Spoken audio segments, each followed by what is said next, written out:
All right, ladies and gentlemen, this is Seeing Funny John, and I'm just gonna have to. I'll admit it. I'm a fan of WordGirl. I watch WordGirl.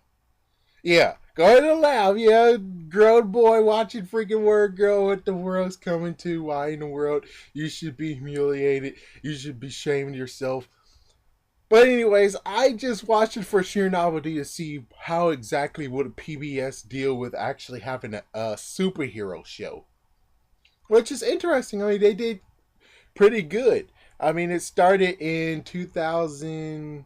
Shoot, I don't remember when it started. I think maybe 2010 or 2009. Late 2000s, let's just say that. Shoot, I don't know. I don't keep up. But it has been on for a while now. A long while. Oh, yeah, let me just check this. Crap, it usually tells you what's the.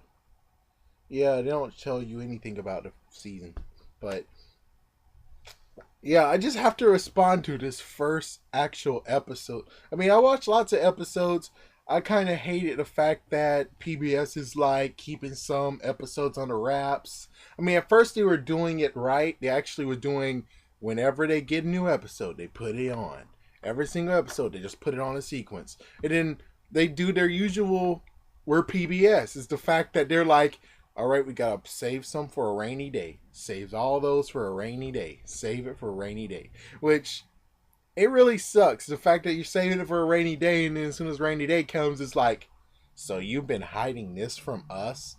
And then eventually someone's going to be like, oh, you could have just went online and watched it, stupid. And I'm like, I'm more adjusted to what usually happens in the beginning of the 90s. I mean, the fact that you come home, you turn on the TV and you watch. Not you come home, turn on your laptop, click something, put in your login.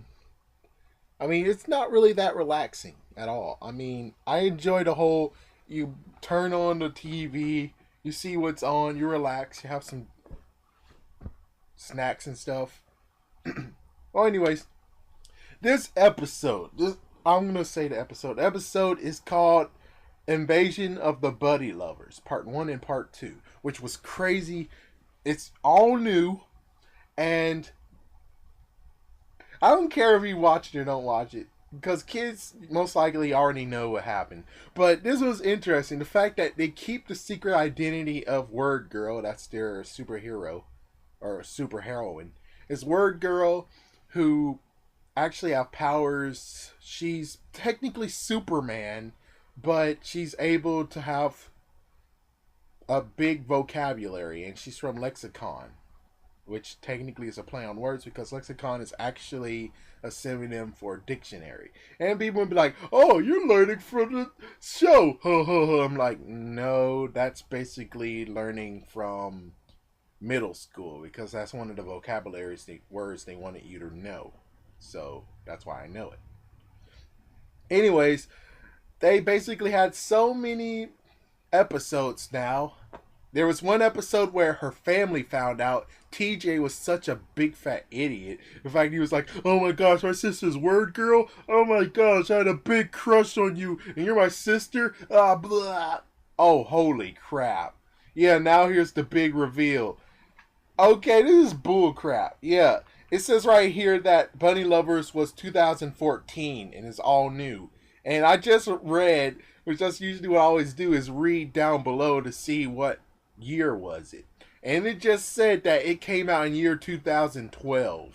So you've been hiding that episode for 2 years.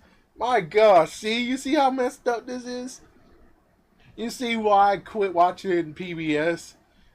I mean, just because of that.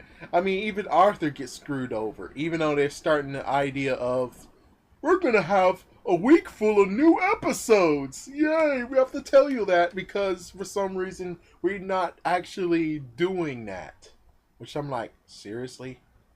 So you're telling me that you have new episodes, and instead of being like just putting on the new episodes, and when you don't have new episodes, we basically know that there are previous episodes or even going back then, and eventually you'll be like, yeah, da-da, and all that stuff.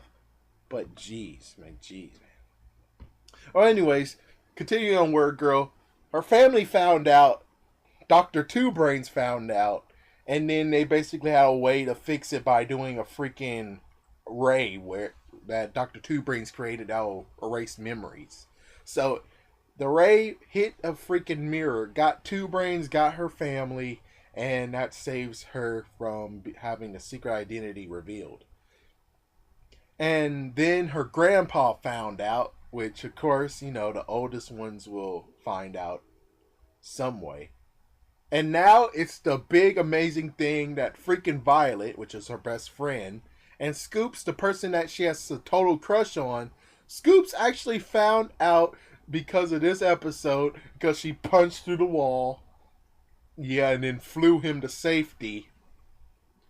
You would figure to save her butt and to not be compromised, she actually would have just said word up, punch, ta-da, oh my gosh, it's WordGirl, and flying to safety and all that. So yeah, instead it's more the fact of, so I would like to say it was a good twist. Was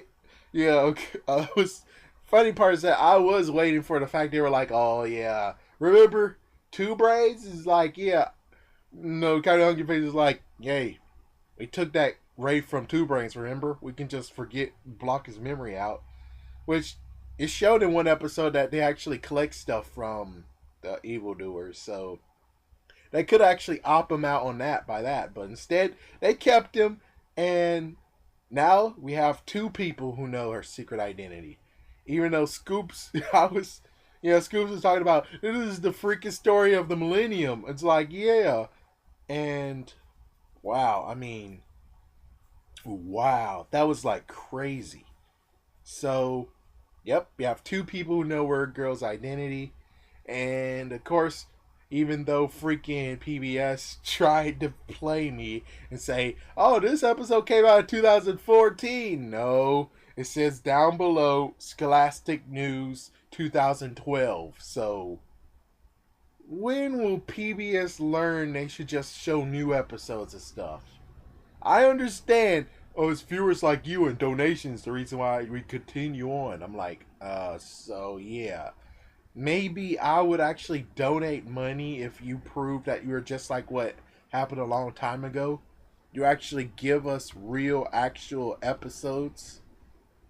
Real continuation, all new episodes, instead of being like, oh, we're going to keep it for a rainy day. Like, as you can hear, rain. So, thank you for listening, and man, wow, Scoops knows her identity. That's going to be a good way.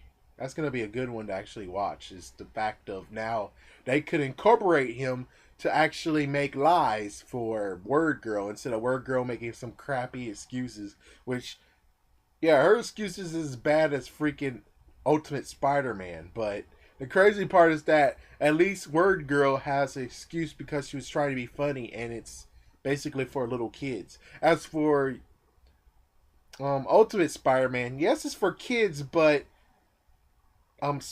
Spider-Man actually have good ways of lying. He became good with lying, so